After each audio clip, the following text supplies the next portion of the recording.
Tarzan dos Macacos, Edgar Rice, Rei dos Macacos, capítulo 11. Ainda não havia anoitecido quando se juntou à tribo. Embora tivesse parado para desenterrar e devorar os restos do javali que escondera no dia anterior, e também para recuperar o arco e as setas de culonga que deixara numa árvore, foi um Tarzan bem carregado que saltou de entre os ramos no meio da tribo de Kerchak. Inchado o amplo peito, narrou as glórias da sua aventura e mostrou os despojos que conquistara. Kerchak grunhiu e afastou-se, porque invejava aquele estranho membro da sua tribo. No seu cérebro pequeno e maldoso, procurava algum pretexto para manifestar o seu ódio por Tarzan.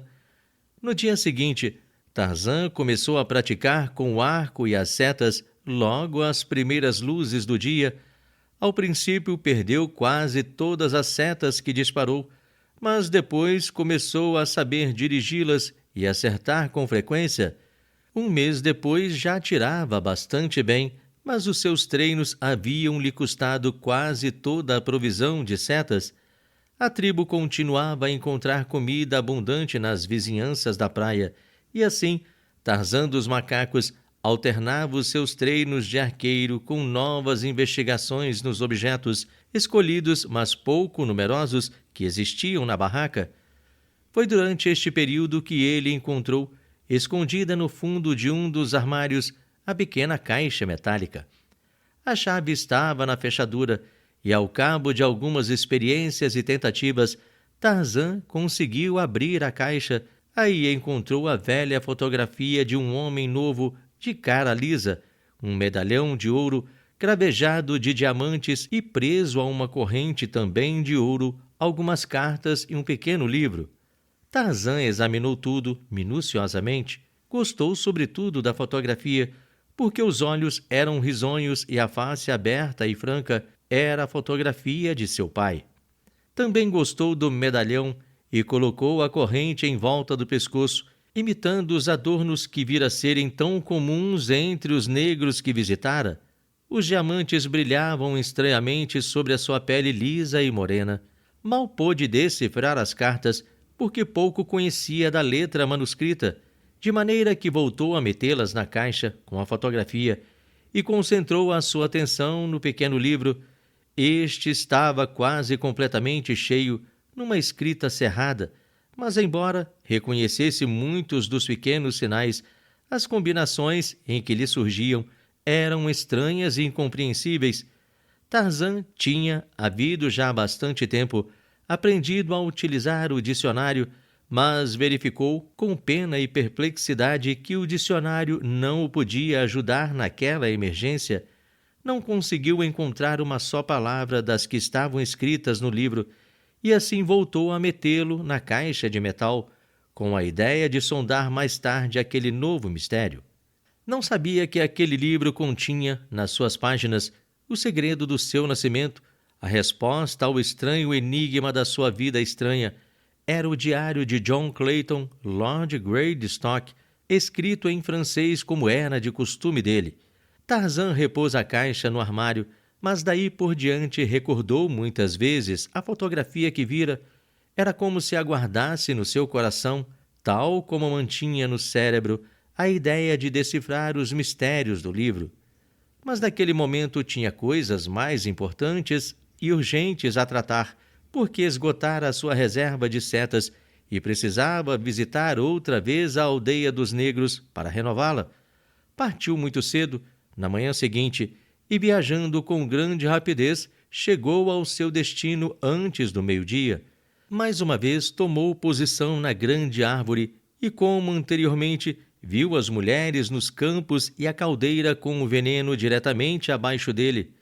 Durante horas ficou estendido sobre os troncos, esperando a sua oportunidade para saltar sem ser visto e apanhar as setas que fora procurar. Mas agora nada acontecia que fizesse com que os negros saíssem da aldeia. O dia chegou ao fim, e Tarzan dos Macacos continuava a espreitar a mulher que trabalhava sem desconfiar de que estava sendo vigiada. Por fim, as mulheres que se ocupavam dos campos regressaram à aldeia e os grupos de caçadores emergiram da floresta. Quando todos entraram, as portas das paliçadas foram fechadas e trancadas. Havia agora uma quantidade de panelas de barro por toda a aldeia. Em frente de cada cubata, uma mulher vigiava a comida que estava preparando, e em muitas mãos viam-se bolos de farinha de palmito. De repente, porém, ouviram-se brados na extremidade da clareira. Tarzan olhou. Era um grupo de caçadores que chegavam mais tarde, vindos do norte, e que arrastavam entre eles o vulto de um animal que se debatia. Quando se aproximaram, as portas foram abertas para que eles passassem, e então, quando os outros viram a vítima da caçada, um grito selvagem subiu, porque a presa era um homem. Enquanto o infeliz era arrastado, sempre a debater-se, as mulheres e as crianças atacaram-no com pedras e paus. Tarzan dos macacos, jovem e selvagem animal da selva, admirava a brutal crueldade de sua própria espécie. Entre todas as feras, Chita, a pantera, era a única que torturava suas vítimas. Todos os outros animais tinham como regra dar uma rápida morte aos vencidos. Tarzan conhecia apenas, através dos seus livros, aspectos fragmentários e dispersos da maneira de ser dos humanos. Quando seguira Kulonga ao longo da trilha da floresta, tinha imaginado chegar a uma cidade de estranhas casas sobre rodas, com grandes jorros de fumaça negra saindo de um tronco cravado no telhado de uma delas, ou um mar coberto de casas flutuantes, que, segundo lera, se chamavam de várias maneiras navios e barcos, vapores e botes. Ficara desapontado ao ver a pobre aldeia dos negros escondida na selva, sem uma só casa que fosse tão grande como a sua barraca na praia distante. Vira que aquela gente tinha maior maldade que os macacos e era tão cruel e selvagem como a própria Sabor, e começou a formar uma triste ideia das criaturas da sua espécie. Agora tinham amarrado a vítima a um grande poste, no centro da aldeia, diretamente em frente da cubata de Mbonga, e formara-se um círculo dançante e gritante de guerreiros em torno, todos eles armados com rebrilhantes facas e lanças ameaçadoras. Num círculo mais largo sentavam-se as mulheres, gritando também e batendo em tambores. Tarzan recordou-se do Dundum e compreendeu o que devia esperar. Só não sabia se os negros se precipitariam sobre a carne da vítima ainda viva. Os macacos não faziam tal coisa. O círculo de guerreiros em volta do cativo foi se estreitando cada vez mais, e os guerreiros dançavam freneticamente no ritmo enlouquecedor dos tambores. De repente, uma lança estendeu-se e picou a vítima. Foi o sinal para 50 outras lanças. Olhos, orelhas, braços e pernas foram varados. Cada polegada de corpo, sob a qual não havia um órgão vital, tornou-se alvo das lanças cruéis. As mulheres e as crianças gritavam de prazer, e os guerreiros lambiam os grossos lábios na antecipação do próximo banquete. Cada um tentava exceder o outro na crueldade repugnante com que torturava o prisioneiro ainda consciente. Foi então que Tarzan dos macacos viu a sua oportunidade. Todos os olhos se fitavam no espetáculo do poste de tortura. A luz do dia dera lugar à escuridão de uma noite sem lua, e só as fogueiras da vizinhança imediata da orgia de sangue se mantinham acesas para iluminarem a espantosa cena. Sem ruído, Tarzan saltou para o chão macio, na extremidade da aldeia. Rápido, apoderou-se das setas, todas, desta vez, porque trouxera longas fibras para amarrá-las em molho. Sem pressa, amarrou-as, e quando se dispunha a partir, uma tentação se apoderou dele, a tentação de se entregar a um dos seus caprichos. Olhou em volta, procurando uma ideia para espalhar a confusão entre aquelas estranhas, grotescas e cruéis criaturas, deixando-lhes uma prova mais do que tinha estado ali. Pousou o feixe de setas sob a árvore e deslizou na sombra até chegar à entrada da mesma cubata onde estivera quando da sua primeira visita. Dentro, a escuridão era total, mas tateante. Tarzan não tardou a encontrar o que procurava e, sem mais demora, voltou-se para a porta. Tinha dado apenas um passo, quando seu ouvido extremamente sensível captou um rumor de movimento. Alguém se aproximava e não tardou que o vulto de uma mulher aparecesse à entrada da cubata. Tarzan recuou em total silêncio até a parede mais afastada e a sua mão tocou no punho da faca de caça. A mulher dirigiu-se rapidamente para o centro da cubata. Ali parou por um instante, estendendo as mãos para encontrar o que procurava. Era evidente que o que ela queria não se encontrava no lugar habitual, porque se adiantou, aproximando-se da parede junto do qual estava Tarzan, tão perto que ele pôde sentir o calor animal do corpo nu. Tarzan levantou o braço armado com a faca, mas então a mulher desviou-se para um lado e não tardou que a exclamação gutural indicasse ter encontrado o que buscava. Voltou-se imediatamente e saiu da cubata. Quando passou pela porta, Tarzan viu que ela levava na mão uma panela de barro. Tarzan dirigiu-se também para a porta e na sombra viu que todas as mulheres da aldeia corriam, transportando vasos de barro que enchiam com água e colocavam sobre umas quantas fogueiras, perto do poste onde o prisioneiro moribundo cessara de se agitar e pendia, inerte, numa massa sanguinolenta esgotada de sofrimento. Escolhendo o momento em que ninguém estava perto, Tarzan correu para o ponto onde deixara as setas, sob a árvore, na extremidade da aldeia. Tal como fizera da primeira vez, derrubou a caldeira do veneno antes de saltar. Agiu como um gato para os ramos mais baixos do gigante da floresta. Em silêncio, trepou até a grande altura, até encontrar um ponto onde, entre a folhagem, podia ver a cena que decorria abaixo. As mulheres estavam agora preparando o morto para ser cozido nos vasos de barro, enquanto os homens descansavam depois da fadiga da dança feroz. Havia uma relativa calma na aldeia. Então Tarzan ergueu na mão o que trouxera da cubata e, com uma pontaria apurada por anos de atirar cocos e frutos, lançou o objeto na direção do grupo de selvagens. Caiu exatamente no meio deles, sobre a cabeça de um a quem derrubou. Depois rolou na direção das mulheres e parou junto do corpo que ia ser devorado.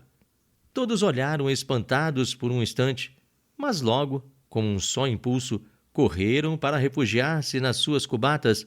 O que olhava para eles do chão onde rolava era um crânio humano, um crânio que parecia ter caído diretamente do céu escuro da noite.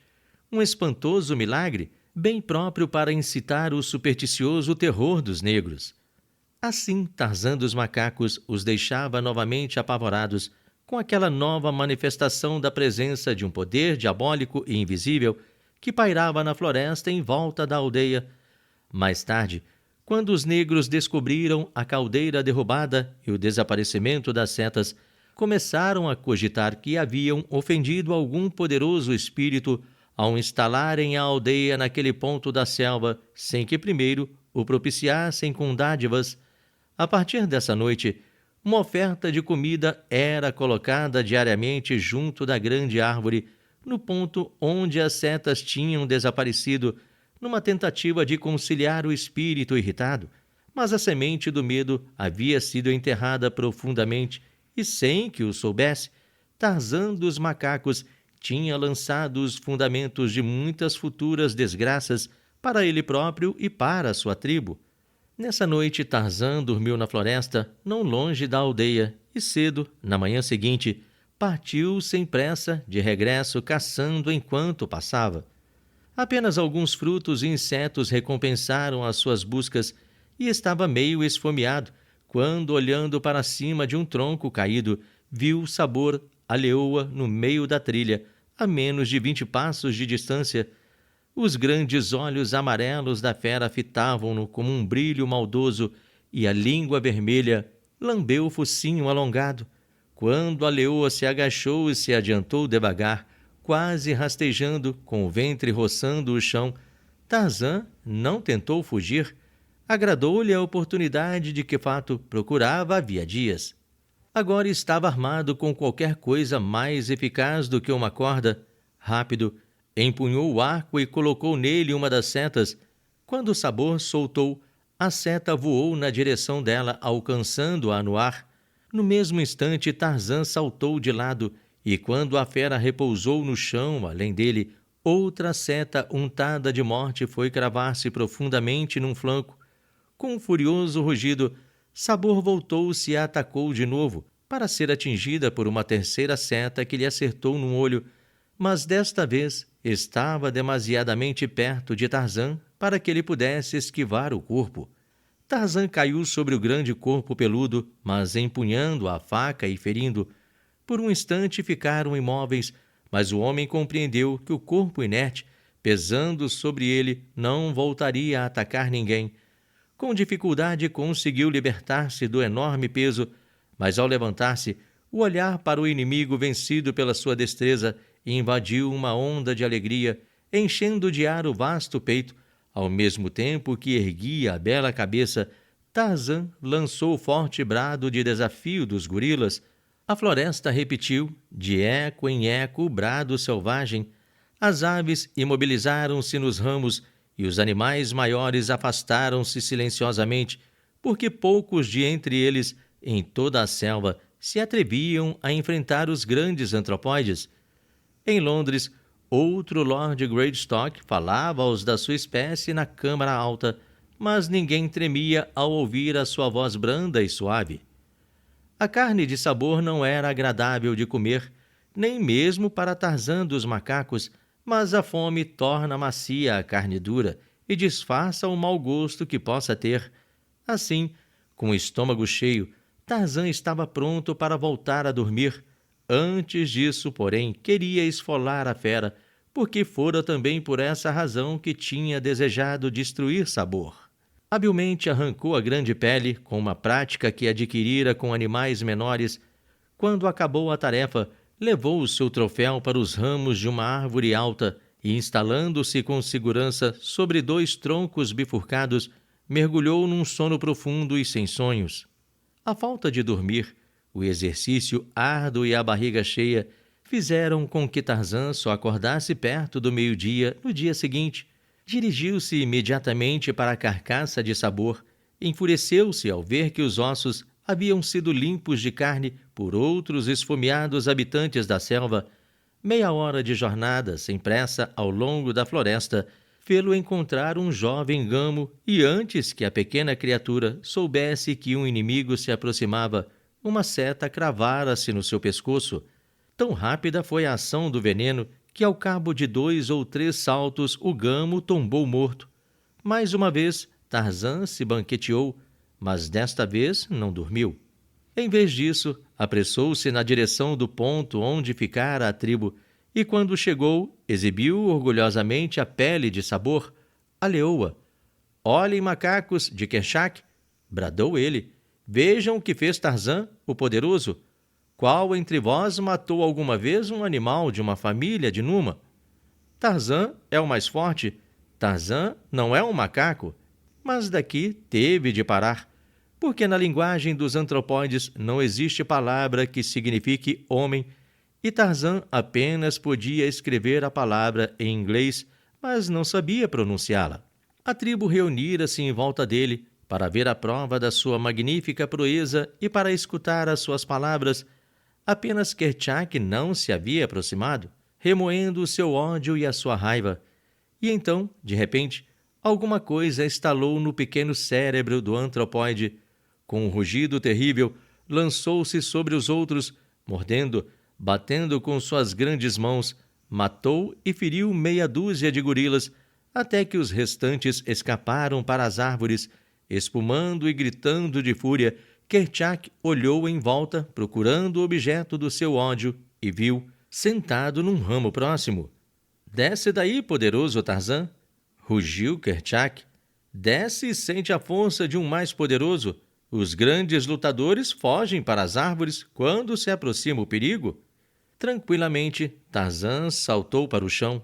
Quase sem respirar, os outros gorilas espreitavam dos seus refúgios, quando Kerchak se lançou sobre o vulto comparativamente pequeno de Tarzan.